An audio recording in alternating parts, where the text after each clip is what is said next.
జై శ్రీరామ్. భ్రమరాంబ అమ్మవారి ఆలయం వెనుకాతల ఒక చిన్న రంధ్రం ఉంటుంది. ఆ రంధ్రంలో కుడి చెవి ఇలా పెట్టి వింటూ ఉంటే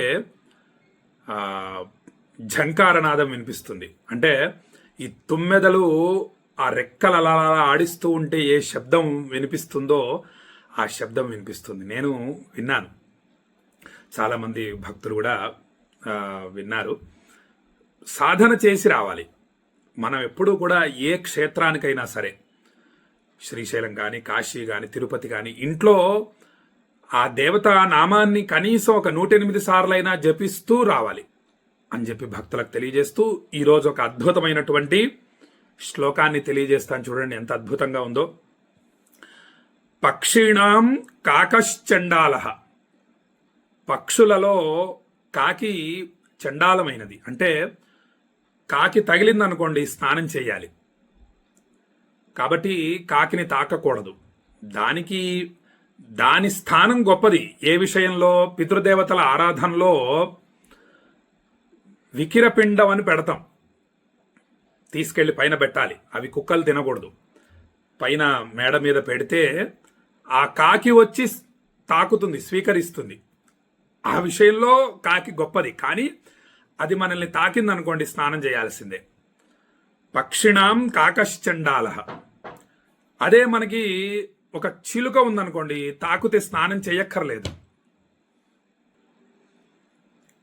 పశూనాంచైవ కుక్కురః. పశువులలో కుక్క చండాలమైన జంతువు. కాబట్టి ఈ మధ్య కుక్కలను పెంచేవాళ్ళు చాలా ఎక్కువ మంది అయిపోయారు. అలా పెంచకూడదు. కుక్క మనల్ని వచ్చి తాకిందనుకోండి వెంటనే స్నానం చేయాలి. తలస్నానం, మామూలు స్నానం కూడా కాదు, తలస్నానం చేయాలి. కాబట్టి కుక్కని తాకితే మనం చేసినటువంటి పుణ్యఫలం మొత్తం కూడా పోతుంది. కుక్కలని ఇంట్లో పెంచకూడదు. అవి ఇంటి బయటనే ఉండాలి. అవి కాబట్టి మన ఇంట్లోకి రానివ్వకూడదు. మనం ఏమంటాం, గేట్ నుంచి లోపలికి వస్తూ ఉంటే కుక్కని చీచీ పో, అవతల పో అనట్లా. మరి ఇంట్లోనే కుక్కల్ని, చిన్నపిల్లల్ని పెంచినట్టు పెంచితే ఎలా? ఒక అతన్ని నేను చూశాను. అతను వాళ్ళ ఇంట్లో కుక్క ఫోటో పెట్టుకున్నాడు. ఏంటండి కుక్క ఫోటో ఉంది ఇంట్లో అంటే, అదంటే నాకు ప్రాణం అండి అని 10 నిమిషాలు ఏడ్చాడు. కుక్క మీద ప్రేమను పెంచుకోకూడదు. దేని మీద ప్రేమను పెంచుకోకూడదో దాని మీద ప్రేమ పెంచుకుంటే ఎట్లా?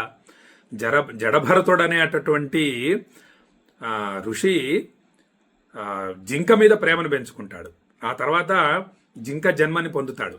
కాబట్టి ఇప్పుడు కుక్క మీద ప్రేమను పెంచుకున్నారనుకోండి, ఆ తర్వాత కుక్క జన్మలు వచ్చే అవకాశం ఉంటుంది. కాబట్టి వాటి మీద ప్రేమను పెంచుకోకూడదు. అయితే కొంతమంది వేసే ప్రశ్న ఏమిటంటే, కుక్క కాలభైరవ స్వామి స్వరూపం కదండి అంటారు, కుక్క దత్తాత్రేయ స్వామి స్వరూపం అంటారు.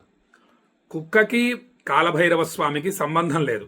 కుక్కకి దత్తాత్రేయ స్వామికి సంబంధం లేదు. ఎవరినన్నా మీరు కుక్క స్వరూపం అండి అంటే ఎంత కోపం వస్తుంది? కుక్కకు మీకు అభేదం, మీరు కుక్క ఒకటే అని అంటే ఎంత కోపం వస్తుంది? అలాగే కాలభైరవ స్వామి కూడా కోపం వస్తుంది. ఎందుకంటే కుక్క కాలభైరవ స్వామి ఏమిటండి? నక్కకి నాగలోకానికి ఉన్నంత తేడా ఉంది. కుక్కనేమో అనేక పాపకార్యాలు చేయడం వల్ల పూర్వజన్మలలో ఈ జన్మ కుక్క జన్మ లభిస్తుంది అని మనకు శాస్త్రాలు చెబుతున్నాయి. దేవదేవుడు మన యొక్క సమస్త పాపరాశిని భస్మం చేసి కాశీ విశ్వనాథుణ్ణి దర్శించేటటువంటి అదృష్టాన్ని మనకు అనుగ్రహించేటటువంటి కాలభైరవ స్వామి ఎక్కడా? ఈ పాపకార్యాలు చేసి వచ్చినటువంటి కుక్క జన్మ ఎక్కడా? అలాగే మన యొక్క సమస్త పాపరాశిని భస్మం చేసి మన మనస్సులోని కోరికలన్నీ నెరవేర్చే దత్తాత్రేయ స్వామి ఎక్కడా? ఈ కుక్కలు ఎక్కడండి? వీటికి స్వామికి ఎటువంటి సంబంధము లేదు. అయితే కాశీలో కాలభైరవ స్వామి వారి ఆలయంలో కుక్క బొమ్మ ఉంటుంది.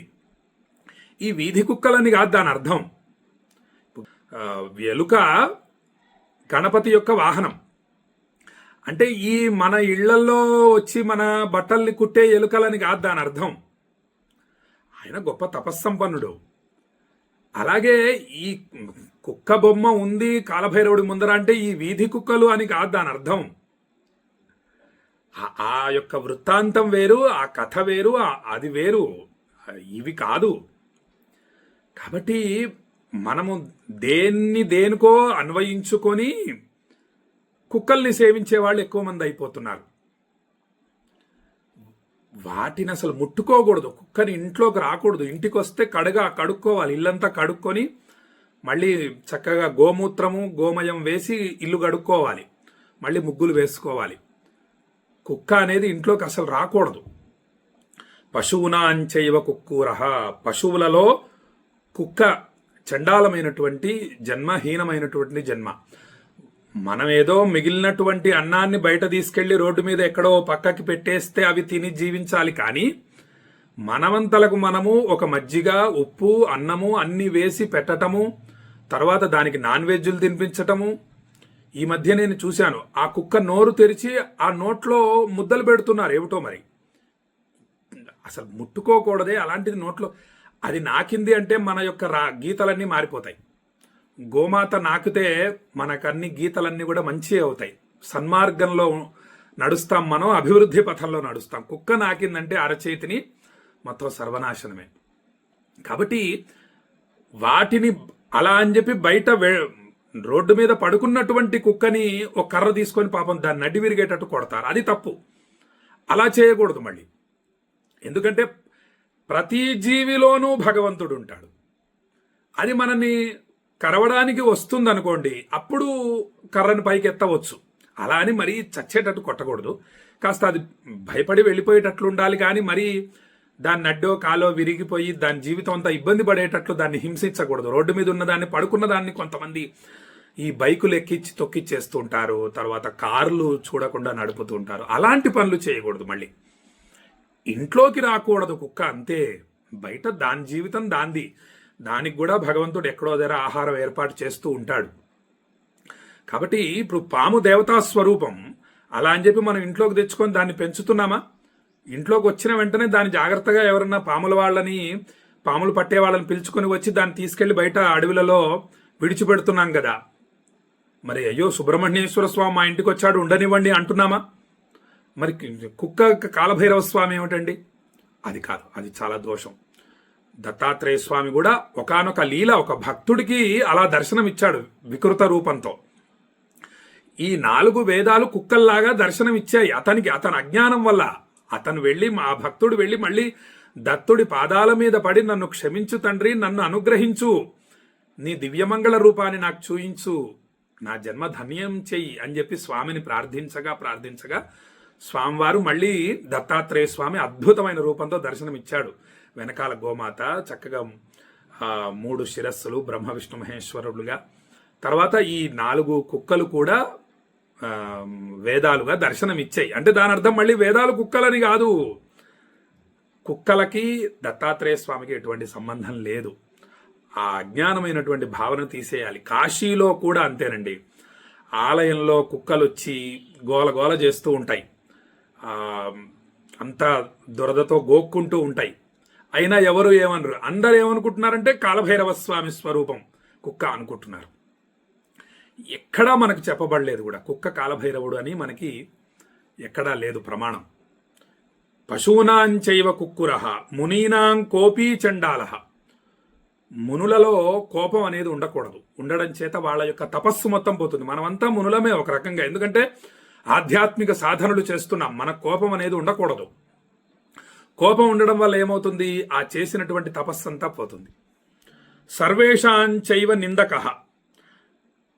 అందరిలోనూ పరులను నిందించేవాడు చండాలుడు. అంటే అనవసరమైన విషయాలు, చూడని విషయాల్ని చెబుతూ నిందిస్తూ ఉంటారు. ఇలా చేశారు, అలా చేశారు, దానికి కొంచెం మసాలా జోడించి మరి నిందలు వేస్తూ ఉంటారు. వాళ్ళు చండాలు. చూడకుండా, చూస్తే చెప్పటం వేరు. చూస్తే చెప్పవచ్చు, చూశాను నేను, ఈ తప్పు చేశాడు వీళ్ళు అని చెప్పటం వేరు. చూడకుండా నలుగురు కూర్చొని ఉన్నప్పుడు ఒకళ్ళ మీద చెడుగా చెప్పేవాడు చండాలుడు అని చెప్పి మనకు చూడండి ఎంత అద్భుతమైన శ్లోకాన్ని అందించారు. పక్షిణాం కాకశ్చండాలః పశూనాంచైవ కుక్కురః మునీనాం కోపీ చండాలః సర్వేషాంచైవ నిందకః. ఇది అద్భుతమైనటువంటి శ్లోకం ఇది. ఈ విషయాన్ని చక్కగా మీ బంధుమిత్రులందరికీ షేర్ చేయండి. అందరూ కూడా ఈ కుక్కల్ని పెంచటం ఎక్కువైపోతుంది. అవి దూరంగా ఉండవలసిందే తప్పించి దగ్గరికి రాకూడదు, శుభప్రదం కాదు. అది ఏదో తోక ఊపుతోంది, విశ్వాసమైన జంతువు. ఆ తోక ఎందుకు ఊపుతుందో ఎవరికి తెలుసు? అది ఎందుకు ఊపుతున్నదో, దాని మనస్సులో ఏముందో, ఎందుకోసం అరుస్తుందో, ఎందుకు కరుస్తుందో ఏమీ తెలియదు కదా. కాబట్టి అవన్నీ కూడా గేటు బయటనే రోడ్డు మీద ఉండవలసినటువంటి జీవాలవి. అలాగే కుక్కకి, పిల్లికి, కోడికి 3 పూట్ల ఎవరైతే భోజనం పెడతారో, అన్నం పెడతారో ప్రయత్నపూర్వకంగా, అంటే ఇట్లా మా జిమ్మి ఉప్పు వేస్తేనే తింటుంది అంటూ పెడతారు అన్నాన్ని. చక్కగా కలిపి కొంత రుచి చూసి బానే ఉంది, తింటుంది నా కుక్క అని చెప్పి తీసుకొని వెళ్ళి ఓ పళ్ళెల్లో వేసి దానికి పెడుతూ ఉంటారు. అలా పిల్లుల్ని పెంచే వాళ్ళు ఉంటారు. పెంచకూడదు. ఈ మూడిటికి ఎవరైతే ప్రయత్నపూర్వకంగా పెడతారో వాళ్లకు తర్వాత జన్మలు చండాలమైన జన్మలు వస్తాయి, హీనమైనటువంటి జన్మలు వస్తాయి అని చెప్పి మనకు శాస్త్రం చెబుతోంది అని చెప్పి భక్తులకు తెలియజేస్తూ సెలవు తీసుకుంటున్నా. జై శ్రీరామ్. విశ్వనాథాయ మంగళం, విశ్వనాథాయ మంగళం, విశ్వనాథాయ మంగళం.